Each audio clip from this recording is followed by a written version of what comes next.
ಸ್ನೇಹಿತರೆ ನಮಸ್ಕಾರ. ಪ್ರಜ್ವಲ್ ರೇವಣ್ಣ ಪೆನ್ಡ್ರೈವ್ ಪ್ರಕರಣವನ್ನು ಕಂಪ್ಲೀಟ್ ಆಗಿ ಡೈವರ್ಟ್ ಮಾಡಬೇಕು ಅಂತ ಹೇಳ್ಬಿಟ್ಟು JDS ಶತಪ್ರಯತ್ನವನ್ನು ಮಾಡ್ತಿದೆ. ಕುಮಾರಸ್ವಾಮಿಯವರು ನಿನ್ನೆ ಒಂದು ಸುದೀರ್ಘವಾದಂಥ ಪ್ರೆಸ್ ಮೀಟನ್ನು ಮಾಡಿ DK ಶಿವಕುಮಾರ್ ಮೇಲೆ ಕಂಪ್ಲೀಟ್ ಆರೋಪವನ್ನು ಹೊರಿಸುವಂಥ ಕೆಲಸವನ್ನು ಮಾಡಿದ್ರು.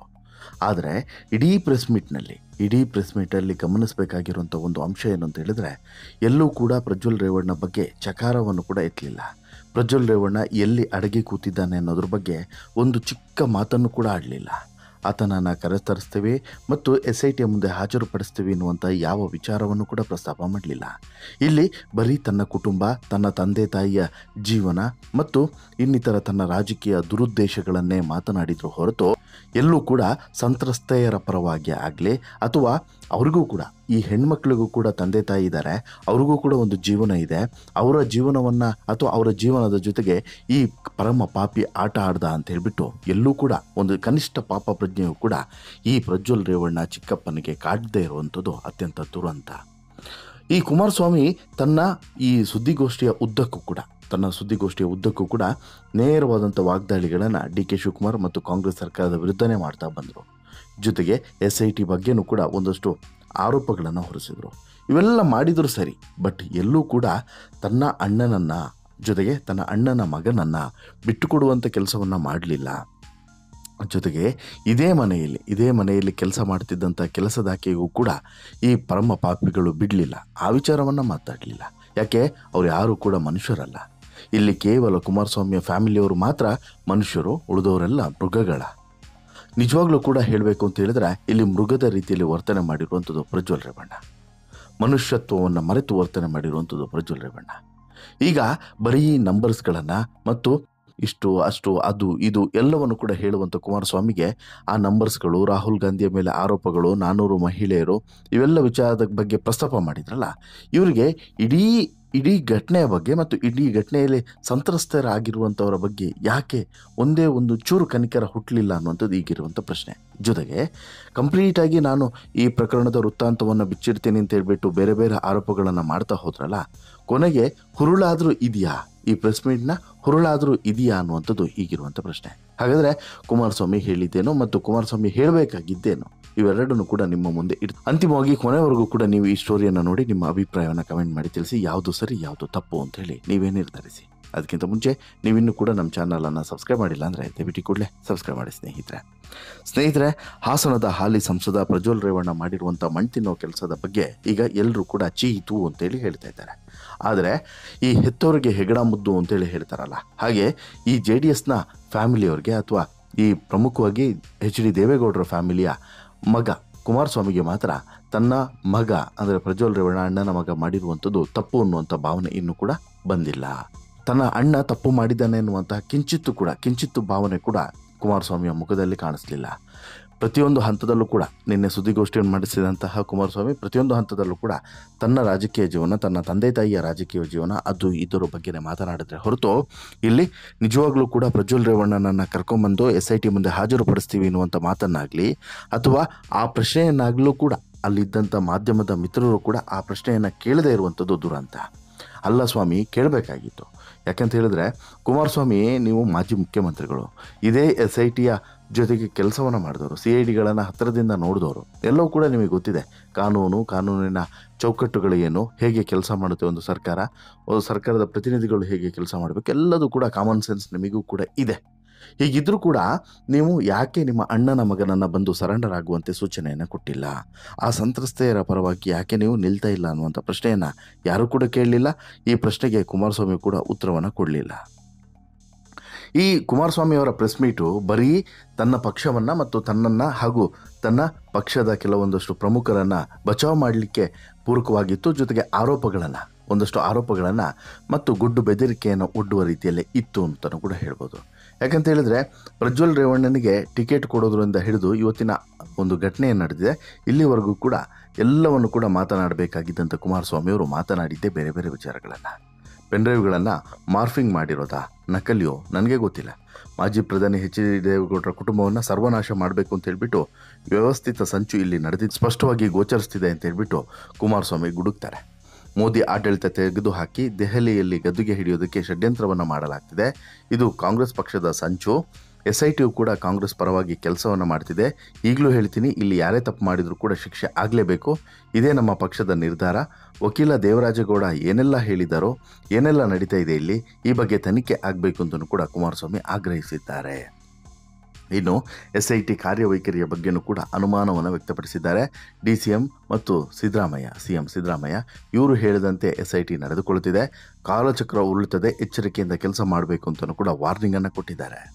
ಇನ್ನು DKಶಿಯನ್ನು ವಜಾ ಮಾಡಬೇಕು. ಯಾಕೆ ಈ ಮಹಾನುಭಾವ DK ಶಿವಕುಮಾರ್ ಹಿಸ್ಟ್ರಿಯನ್ನು ತೆಗೆದರೆ ಈ ರೀತಿ ಕೇಸ್ಗಳಲ್ಲಿ ಎಕ್ಸ್ಪರ್ಟ್ ಅನ್ನೋದು ಗೊತ್ತಾಗುತ್ತೆ. ಇಂಥವರನ್ನು ಇಟ್ಕೊಂಡು SIT ಮೂಲಕ ಯಾವ ಪಾರದರ್ಶಕ ತನಿಖೆ ಮಾಡಬಹುದು, ಈ ಪ್ರಕರಣವನ್ನು CBIಗೆ ವಹಿಸಬೇಕು. ಜೊತೆಗೆ ಸಂತ್ರಸ್ತೆಯರಿಗೂ ಕೂಡ ನ್ಯಾಯವನ್ನು ಕೊಡಬೇಕು. ಸತ್ಯ ಗೊತ್ತಾಗುತ್ತೆ. ಈ ಕೇಸ್ನಲ್ಲಿ DK ಶಿವಕುಮಾರ್ ಸಂಚು ಕಾಣಿಸ್ತಿದೆ, ಮೊದಲು ಅವರನ್ನು ಕ್ಯಾಬಿನೆಟ್ಟಿಂದ ಸಸ್ಪೆಂಡ್ ಮಾಡಬೇಕು ಅಂತ ಹೇಳಿಬಿಟ್ಟು ಆಗ್ರಹಿಸ್ತಾರೆ. ಜೊತೆಗೆ ಸಿದ್ದರಾಮಯ್ಯ ಅವರಿಗೆ ನೈತಿಕತೆ ಇದ್ದರೆ DKಶಿ ಅವರನ್ನು ಸಂಪುಟದಿಂದ ವಜಾ ಮಾಡಲಿ ಅಂತಲೂ ಕೂಡ ಚಾಲೆಂಜನ್ನು ಹಾಕ್ತಾರೆ. ಇನ್ನು ಹೈಕೋರ್ಟ್ ಸಿಟ್ಟಿಂಗ್ ಜಡ್ಜ್ ತನಿಖೆ ಆಗಲಿ ಅಂತಲೂ ಕೂಡ BJP ಮುಖಂಡ ವಿವೇಕ್ ರೆಡ್ಡಿ ಆಗ್ರಹಿಸಿದ್ದಾರೆ. ನ್ಯಾಯಯುತ ತನಿಖೆ ನಡೀಬೇಕಾದ್ರೆ ನ್ಯಾಯಾಂಗ ತನಿಖೆ ಈ ಪ್ರಕರಣವನ್ನು ವಹಿಸಬೇಕು. ಆಗ ಮಾತ್ರ ಇದು ಸೂಕ್ತವಾಗಿ ತನಿಖೆ ಆಗುತ್ತೆ ಅನ್ನುವಂಥ ಮಾತನ್ನು ಹೇಳ್ತಾರೆ. ಜಾರಕಿಹೊಳಿ ಪ್ರಕರಣದಲ್ಲಿ ಏನಾಯಿತು ಅನ್ನೋದು ಎಲ್ರಿಗೂ ಕೂಡ ಗೊತ್ತು. 30-40 ಕೋಟಿ ರೂಪಾಯಿ ಖರ್ಚು ಮಾಡಿ ಜಾರಕಿಹೊಳಿ ಅವರ ಹೆಸರನ್ನು ಹಾಳು ಮಾಡಿದರು. ಆ ಆಡಿಯೋ ಈಗಲೂ ಕೂಡ ಓಡಾಡ್ತಿದೆ ಅಂತಲೂ ಕೂಡ ಕುಮಾರಸ್ವಾಮಿ ಹೇಳ್ತಾರೆ. ಇನ್ನು 16 ವರ್ಷದ ಬಾಲಕಿ ಮೇಲೆ ದೌರ್ಜನ್ಯ ಅಂತ ಹೇಳಿಬಿಟ್ಟು ನಿಮ್ಮ ನಾಯಕ ರಾಹುಲ್ ಗಾಂಧಿ ಹೇಳಿಕೆಯನ್ನು ನೀಡ್ತಾರೆ. ಇಷ್ಟೆಲ್ಲ ಹೇಳಿಕೆ ನೀಡಿರುವಂಥ ರಾಹುಲ್ ಗಾಂಧಿಗೆ SIT ನೋಟಿಸ್ ಯಾಕೆ ಕೊಟ್ಟಿಲ್ಲ? 400 ಮಹಿಳೆಯರ ಮೇಲೆ ಪ್ರಜ್ವಲ್ ಅತ್ಯಾಚಾರ ಮಾಡಿದ್ದಾನೆ ಅಂತ ಹೇಳಿಬಿಟ್ಟು ರಾಹುಲ್ ಹೇಳಿದರು. ಸ್ಪೆಸಿಫಿಕ್ ಆಗಿ ಚಾರ್ಜ್ ಮಾಡುತ್ತಿರುವಂಥ ರಾಹುಲ್ ಗಾಂಧಿಯನ್ನು SIT ಅವರು ಕರಿಬೇಕಲ್ವಾ? ಈಗ ಪೋಕ್ಸೋ ಕೇಸ್ ಹಾಕಲು 16 ವರ್ಷದ ಸಂತ್ರಸ್ತೆಯನ್ನು SIT ಅವರು ಹುಡುಕ್ತಾ ಇದ್ದಾರೆ. 2900 ಹೆಣ್ಣು ಮಕ್ಕಳ ಮೇಲೆ ಲೈಂಗಿಕ ದೌರ್ಜನ್ಯ ಆಗಿದೆ ಅನ್ನೋದಾಗಿ ಸಿಂಗಾಪುರದಲ್ಲೂ ಕೂಡ ಸುದ್ದಿ ಇದೆ ಅಂತಲೂ ಕೂಡ ಹೇಳ್ತಾರೆ ಕುಮಾರಸ್ವಾಮಿ. ಇನ್ನು ಇದೇ ವೇಳೆ ಶಿಶುಪಾಲ ಹಾಗೂ ಪಾಪದ ಕತೆ ಹೇಳಿದಂಥ ಹಾಸನ DC ಬಗ್ಗೆನೂ ಕೂಡ ಕುಮಾರಸ್ವಾಮಿ ಗರಂ ಆಗಿದ್ರು. ಕೋಲಾರದಲ್ಲಿದ್ದಾಗ ಗಂಡ ಹೆಂಡತಿ ಏನು ಮಾಡಿದ್ದೀರಾ ಅಂತೇಳಿ ಗೊತ್ತಿದೆ, ಅದ್ಯಾವುದೋ ಸಮಿತಿಯವರ ಮನವಿ ಪಡೆದು ವ್ಯಂಗ್ಯ ಮಾಡ್ತೀರಾ DC ಅವರೇ, ನಿಮ್ಮ ಯೋಗ್ಯತೆ ನನಗೆ ಚೆನ್ನಾಗಿ ಗೊತ್ತು ಅಂತಲೂ ಕೂಡ ಕಿಡಿಕಾರಿದ್ರು. 15 ದಿನಗಳಿಂದ ತಲೆಮರೆಸಿಕೊಂಡಿದ್ನಲ್ಲ ಆ ಕಾರ್ತಿಕ್, ಅವನಿಗೆ ಯಾವ ನೋಟಿಸನ್ನು ಕೊಟ್ಟಿದ್ದೀರಾ? ಬ್ಲೂ ಕಾರ್ನರ್ ನೋಟಿಸ್ ಕೊಟ್ಟಿದ್ದೀರಾ? ಲುಕೌಟ್ ನೋಟಿಸ್ ಕೊಟ್ಟಿರಾ? ಏನು ನಡೀತಿದೆ ಇಲ್ಲಿ ಅನ್ನೋದನ್ನು ಇಲ್ಲಿ ಪ್ರಶ್ನೆ ಮಾಡ್ತಾರೆ. ರೇವಣ್ಣ ಎಲ್ಲಿಗೂ ಕೂಡ ಓಡಿ ಹೋಗಿರಲಿಲ್ಲ. ದೇವರಿಗೆ ಕೈ ಮುಗಿದುಕೊಂಡು ಬರೋದಕ್ಕೆ ಓಡಾಡಿಕೊಂಡಿದ್ದ. ಅಯ್ಯೋ ದೇವರೇ ಕಾಪಾಡಪ್ಪ ಅಂತಿದ್ದ. ಆದರೆ ಬೇಕೆಂದೇ ಅವರನ್ನು ಪ್ರಕರಣದಲ್ಲಿ ಸಿಲುಕಿಸಲಾಗಿದೆ. ಜೊತೆಗೆ ಆ ಮನೆ ಅಂತೇಳಿ ದೇವೇಗೌಡರ ಮನೆ ಬಗ್ಗೆ ಹೇಳ್ತಿರಲ್ಲ, ದೇವೇಗೌಡರದ್ದು ಸ್ವಂತ ಮನೆಯಲ್ಲ, ಅದು ಅವರ ಮಗಳ ಮನೆ, ದೇವೇಗೌಡರ ಮನೆಯಲ್ಲ. ಮಾತೆತ್ತಿದ್ರೆ ಆ ಮನೆ ಅಂತಿರಲ್ಲ ಸಿದ್ದರಾಮಯ್ಯನವರೇ, ನಿಮಗೆ ನೈತಿಕತೆ ಇದೆಯಾ ಆ ರೀತಿ ಮಾತನಾಡೋದಕ್ಕೆ ಅಂತಲೂ ಕೂಡ ಇಲ್ಲಿ ಕುಮಾರಸ್ವಾಮಿ ಪ್ರಶ್ನೆಯನ್ನು ಮಾಡ್ತಾರೆ. ಯಾರೂ ನೇರವಾಗಿ HD ರೇವಣ್ಣ ಮೇಲೆ ಕಂಪ್ಲೇಂಟನ್ನು ಕೊಟ್ಟಿಲ್ಲ. HD ರೇವಣ್ಣ ಪಾತ್ರ ಎಷ್ಟಿದೆ ಅನ್ನೋದು ಗೊತ್ತಾಗಿದೆ. ಹೆಣ್ಣು ಮಗಳ ಕುರಿತು SPPಯ ಮಾತು ಏನು? ಕಿಡ್ನಾಪ್ ಆಗಿದ್ದಂಥ ಹೆಣ್ಣು ಮಗಳು ಬದುಕಿದ್ದಾಳಾ, ಸತ್ತಿದ್ದಾಳಾ? ಇವೆಲ್ಲದೂ ಕೂಡ ಈಗ ಸಾಕಷ್ಟು ಪ್ರಶ್ನೆಗಳಿದ್ದಾವೆ. ಜೊತೆಗೆ ಇಲ್ಲಿ ಆಕೆಯನ್ನು ಕಿಡ್ನಾಪ್ ಮಾಡಿ ಎಲ್ಲೋ ತೋಟದ ಮನೆಯಲ್ಲಿ ಇಟ್ಟಿದ್ದೇವೆ ಅನ್ನೋಂಥದ್ದು ಇದೆಯಲ್ಲ, ಅದು ಸುಳ್ಳು. ಅವಳ ಸಂಬಂಧಿ ಮನೆಯಲ್ಲೇ ಇದ್ಲು. ಇವೆಲ್ಲದೂ ಕೂಡ ಆಕೆಯನ್ನು ಕರ್ಕೊಂಬಂದ ನಂತರ ಆಕೆಯನ್ನು 2 ದಿನ ಆದರೂ ಕೂಡ ಜಡ್ಜ್ ಮುಂದೆ ಹಾಜರು ಯಾಕೆ ಮಾಡಿಲ್ಲ, ಆಕೆಯ ಸ್ಟೇಟ್ಮೆಂಟನ್ನು ಯಾಕೆ ಪಡೆದಿಲ್ಲ, ಇವೆಲ್ಲದಕ್ಕೂ ಕೂಡ ಯಾರು ಉತ್ತರ ಕೊಡೋದು ಅನ್ನುವಂಥದ್ದು ಕುಮಾರಸ್ವಾಮಿಯ ಪ್ರಶ್ನೆ. ಇನ್ನು ಮಹಿಳಾ ಆಯೋಗ ಬರೆದಿದ್ದ ಪತ್ರದಲ್ಲಿ ಎಲ್ಲಿಯೂ ಕೂಡ ಪ್ರಜ್ವಲ್ ರೇವಣ್ಣ ಅವರ ಹೆಸರು ಇಲ್ಲ. ಪ್ರಜ್ವಲ್ ಆಗಲಿ ರೇವಣ್ಣ ಹೆಸರಾಗಲಿ ಆಯೋಗದ ಪತ್ರದಲ್ಲಿ ಇರಲೇ ಇಲ್ಲ. ಆದರೆ CM ತಮ್ಮ ಪತ್ರದಲ್ಲಿ ಪ್ರಜ್ವಲ್ ಹೆಸರನ್ನು ಉಲ್ಲೇಖಿಸ್ತಾರೆ. ಇದರ ಉದ್ದೇಶ ಏನು? ಏಪ್ರಿಲ್ 28ಕ್ಕೆ ಪೆನ್ಡ್ರೈವ್ ಪ್ರಕರಣ ತನಿಖೆಗೆ SIT ರಚನೆ ಮಾಡಿದರು. ಏಪ್ರಿಲ್ 28ರಂದು ಬೆಂಗಳೂರಿನಲ್ಲಿ ಸಂತ್ರಸ್ತೆಯಿಂದ ಕಂಪ್ಲೇಂಟನ್ನು ಬರೆಸಿದರು. ಗಣಕಯಂತ್ರದಲ್ಲಿ ಬೆಂಗಳೂರಿನ ಮಲ್ಲೇಶ್ವರಂನಲ್ಲಿ ದೂರು ಬರೆಸಿದರು. ಹೊಳೆನರಸೀಪುರದ ಪೊಲೀಸ್ ಠಾಣೆಗೆ ಬೆಂಗಳೂರಿನಿಂದ ಕಂಪ್ಲೇಂಟ್ ಬರೆಸಿ ನೀಡಿದರು. ರಾಜ್ಯದ ಗೌರವವನ್ನು ಉಳಿಸೋದಕ್ಕೆ SIT ಮಾಡಿದರು ಅಂತೇಳಿ ಖುಷಿ ಇತ್ತು. ಆದರೆ ಕೊನೆಗೆ ಮಾಡಿದ್ದೇನು ಅಂತ ಹೇಳಿಬಿಟ್ಟು ಇಲ್ಲಿ CM ವಿರುದ್ಧ ಆಕ್ರೋಶವನ್ನು ಹೊರಗಡೆ ಹಾಕ್ತಾರೆ. ಇನ್ನು ಪತ್ರದಲ್ಲಿ ಪ್ರಜ್ವಲ್ ಮತ್ತು ರೇವಣ್ಣ ಹೆಸರಿಲ್ಲ.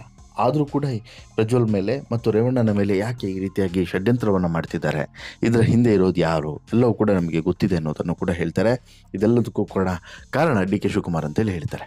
ಆದರೆ ನನ್ನ ಪ್ರಶ್ನೆ ಇರೋದು ಇಲ್ಲಿ ಇಷ್ಟೇ.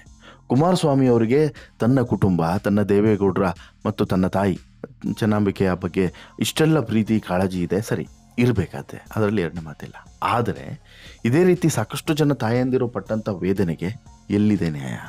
ಎಲ್ಲಿದೆ ನಿಮ್ಮ ಪ್ರಶ್ನೆ? ಎಲ್ಲಿದೆ ನಿಮ್ಮ ಸಪೋರ್ಟು? ಸಾಕಷ್ಟು ಜನ ಮಹಿಳೆಯರು ಸಂತ್ರಸ್ತೆಯರಾಗಿದ್ದಾರೆ. ಒತ್ತಾಯಕ್ಕೋ ಮತ್ತು ಆಮಿಷಕ್ಕೋ, ಬೆದರಿಕೆಗೋ, ಇನ್ನೊಂದಕ್ಕೋ ಮತ್ತೊಂದಕ್ಕೋ ಈತನ ಜೊತೆಗೆ ಕಾಂಪ್ರಮೈಸ್ ಆಗಿದ್ದರು. ಅವರ ಬಾಳಿನ ಕತೆ ಏನು? ಅವರ ಭವಿಷ್ಯದ ಕತೆ ಏನು? ಅದರ ಬಗ್ಗೆ ಕುಮಾರಸ್ವಾಮಿಗೆ ಯಾಕೆ ಕಾಳಜಿ ಇಲ್ಲ? ಇಲ್ಲಿ ಪ್ರಜ್ವಲ್ ರೇವಣ್ಣನನ್ನು ಫಾರಿನಿಂದ ಕರ್ಕೊಂಬಂದು SIT ಮುಂದೆ ಹಾಜರುಪಡಿಸ್ಬೋದಲ್ವಾ? ಇಷ್ಟೆಲ್ಲ ಮಾತನಾಡೋರು, ಇಷ್ಟೆಲ್ಲ ಕಾಂಟ್ಯಾಕ್ಟ್ಸ್ ಇರೋರು, ಇಷ್ಟೆಲ್ಲ ತಾಕತ್ತು ಕೂಡ ಇರೋರು ಯಾಕೆ ಆ ಕೆಲಸವನ್ನು ಮಾಡ್ತಿಲ್ಲ? ಒಂದು ವೇಳೆ ಮಾಡಿದರು ಅಂತ ಹೇಳಿದ್ರೆ ಇವರ ಬಂಡವಾಳವು ಕೂಡ ಹೊರಗೆ ಬರುತ್ತೆ ಅನ್ನುವಂಥ ಭಯನೋ? ಹೀಗೆ ಸಾಕಷ್ಟು ಪ್ರಶ್ನೆಗಳನ್ನು ಜನರು ಕೇಳ್ತಿದ್ದಾರೆ. ಅವಕಾಶಗಳನ್ನು ಚೆಲ್ಲಿ ಕೂತಿರುವಂಥ ಪ್ರಜ್ವಲ್ ರೇವಣ್ಣನ ಚಿಕ್ಕಪ್ಪ HD ಕುಮಾರಸ್ವಾಮಿ ವಿರುದ್ಧ ಆಕ್ರೋಶದ ಕಟ್ಟೆ ಹೊಡಿತಿದೆ.